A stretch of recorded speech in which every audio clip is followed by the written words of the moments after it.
یہ پیسے پھینکنے والے دوست مجھ سے ناراض نہ ہو جائیں، لیکن میں اکثر سوچتا ہوں کہ یار یہ کس طرح کا کام ہے کہ پہلا کھلارنے پھر آپ اکٹھے کر دیں.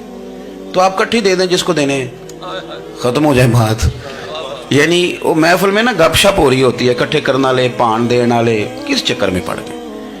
حضور غوث اعظم رضی اللہ تعالیٰ عنہ کی محفل میں شیخ یحییٰ نجار جایا کرتے تھے تو وہ کہتے تھے کہ ہم وہاں گنتے تھے آج کتنے بندوں نے توبہ کی، تو ہم سے گنے نہیں جاتے تھے اتنے لوگ توبہ کرتے تھے. بزرگوں کی محفلوں میں توبہ کرنے والے گنے جاتے تھے، ہماری محفلوں میں پیسے گنے جاتے ہیں اور وہ پرچیاں دی جاتی ہیں. ایسا نہ کریں، اس سے گھٹن پیدا ہوتی.